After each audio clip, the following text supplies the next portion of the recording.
हाँ, आप अपनी बात अब एक बार फिर से कहें उस बात को। आपने मुझसे सवाल किया कि लोगों ने मेरे पे कमेंट किए, तो मैं आपसे ये कहना चाहूंगी कि उनके कमेंट, उनकी सोच उनके पास है और जनता क्या सोचती है उससे मुझे फर्क पड़ता है, न कि कोई व्यक्ति विशेष क्या सोचता है उससे फर्क पड़ता है। और मेरे ऊपर किए गए हर प्रहार का जनता ने मुंह तोड़ जवाब दिया है, तो मैं उनसे कुछ भी नहीं कहना चाहती हूँ, लेकिन उनको ध्यान रखना चाहिए कि जनता ने जो जवाब दिया उसको जिंदगी भर याद रखें।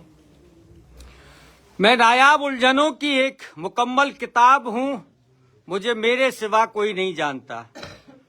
एक लाइन मैंने शुरू में बोली थी, तजुर्बा कैसा रहा इस चुनाव का अनुभव? ये चुनाव वाकई में जनता ने ऋतु बराह के नाम और चेहरे पर लड़ा था और वाकई में इतनी मेहनत हर कार्यकर्ता ने की है। मैं सभी का बहुत बहुत साधुवाद दूंगी। किसी भी समाज का व्यक्ति इस चुनाव से अछूता नहीं रहा, सब लोगों ने भरसक प्रयास किया। और मैं ये कहूंगी कि अभी मैं बाद में पहुंची, जब रिजल्ट अनाउंस हुआ उसके बाद में पहुंची और मैं लगातार टीवी पर भी देख रही थी, बाद में मैंने रिपोर्ट भी ली, तो किसी भी राउंड में हाँ, सिंगल राउंड में नीचे नहीं आई, जनता बढ़ती ही चली गई। तो ये एक बहुत अच्छा महसूस मुझे हुआ कि लोग कह रहे थे इस चुनाव के दौरान कि पहले चुनाव में मोदी जी की आंधी थी, दूसरे चुनाव में सचिन पायलट जी की आंधी थी और तीसरे चुनाव में सब लोग कह रहे थे, जनता कह रही थी कि ऋतु बराह की आंधी है। तो उस आंधी को वाकई में मुझे फील कराया जनता ने।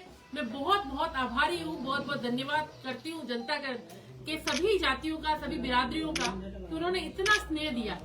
और जो कहते ना कि इतिहास में भी जो चीजें नहीं हुई, कभी कोई कम्युनिटी अलग हो जाती थी, कभी कोई कम्युनिटी अलग हो जाती थी, लेकिन सभी जातियां 3600 कौम ने इतना भरपूर तरीके से साथ दिया और बता दिया कि जनता की ताकत क्या होती है। पीठ से निकले खंजरों की जब मैंने बैठ कर के गिनती की, पीठ से निकले खंजरों की जब बैठ के मैंने एकांत में गिनती की, तो उनकी संख्या उतनी ही थी जितने लोगों को मैंने गले लगाया था। क्या इस चुनाव में भी कुछ ऐसे लोग थे जिन्होंने